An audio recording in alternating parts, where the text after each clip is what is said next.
And some of the argument you hear today was, well, we're all branches of the same tree. I don't even argue with that. All I say is, why be a branch when you can be part of the trunk?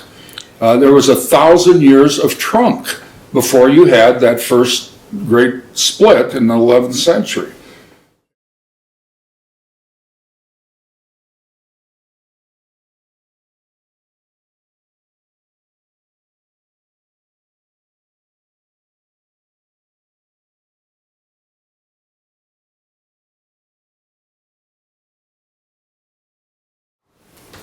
I think one of the temptations in looking at the Orthodox faith is to do it only on an academic level.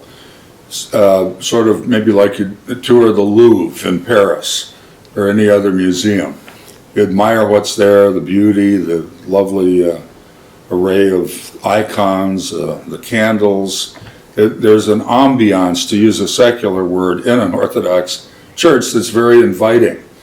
But people, that was wonderful, thank you for the experience, and then you move on. Or even at a little deeper level, you may pick up some things about Orthodoxy that you say, well, I can incorporate this into my Christian life as it is. Or if you're a pastor, well, we could do some of these things in our Sunday service. And the temptation is to stop there. For us, once we understood the historicity of this church, that this is the church, for example, we're in the Church of Antioch. That is the Antioch you read about in Acts 11, where the people were first called Christians. It's the Antioch of Syria in Acts chapter 13 that sent Paul and Barnabas out on that first missionary journey. And in fact, I remember at Dallas Seminary thinking one day as we were studying Acts, of all the churches that I've read about in the New Testament, if I could somehow go back 2,000 years and live then, which one would I join? It was hands down the church at Antioch, because as one who was always, as a Christian, interested in evangelism and outreach, that was the church that brought the gospel to the then known world. So we obviously became convinced that this church still exists today. It is the Orthodox Church. Rome departed from it in the 11th century, and then of course the Protestants departed from Rome in the 16th century. And some of the argument you hear today was, well, we're all branches of the same tree. I don't even argue with that. All I say is, why be a branch when you can be part of the trunk? There was 1,000 years of trunk before you had that first great split in the 11th century. And so as we studied the issues through between the claims of Rome and the claims of the Orthodox faith, it was the Orthodox that kept the faith intact from the New Testament times on. And over the years, Rome has tended to add to that, and in reaction, Protestantism has tended to subtract from it.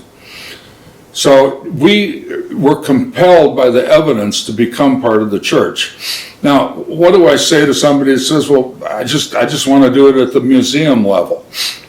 Okay, say that you and your spouse are having lunch one day in London at a sidewalk cafe, and all the tables are taken, and you've got a spare spot at your table. And this young man from North Korea, we'll call him Mr. Shin, walks up and in pretty good English says, mind if I join you? And so you begin talking, and he says, what's life like in America? What is it like to live in a democracy? So you begin to explain to him, we have elections, we vote in the people, we're not self-appointed or appointed by some sort of a mafia government group.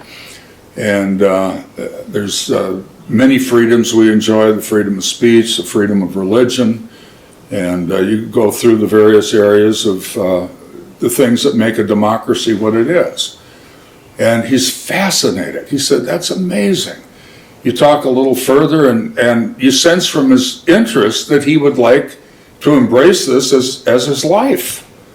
And so you say, well, Mr. Shin, can we try to book passage for you so that you can come to America and become a citizen and begin to experience the things we talked about? No. He said, look, I'll memorize the Bill of Rights. I'll get a copy of the Constitution. I'll even subscribe to the Congressional Record, but I need to stay in North Korea. And your heart's sick because you know he can never experience democracy under a communist regime. And in a similar way, people say, well, I'll pick and choose the good things that I like about Orthodoxy. And the fact is, you can never experience the fullness of the faith outside of the church. And you can get bits and pieces I'm sure are better than nothing at all. But the fact is, if this is the original church, as we believe it to be, and as history records it to be, you need to be a part of it. Years ago, when I first started studying the writings of the early church fathers, I said to myself, didn't I get any of this in seminary? Did I sleep through my classes? Why is all this so new to me? And I remembered I still had a copy of my church history notes. And as an undergraduate, I'm a journalism major, so I take almost verbatim notes. Big, thick notebook, about 1.5 inches thick, spiral, and I grabbed it out of my file and I started reading. The first half of the notebook was called The Church in the New Testament from Acts chapter 2, Pentecost, until Revelation 22. The second half of the notebook was basically 1517, the Protestant Reformation, on up to present, which then was in the early 1960s. And so I paged through, well, how about from 100 to 1500? Do you know I had 3 pages of notes from 100 to 1500. And the Council of Nicaea was in there once. There was a phrase that Rome added later called the filioque. That was in there once, misspelled. But we glossed the thing.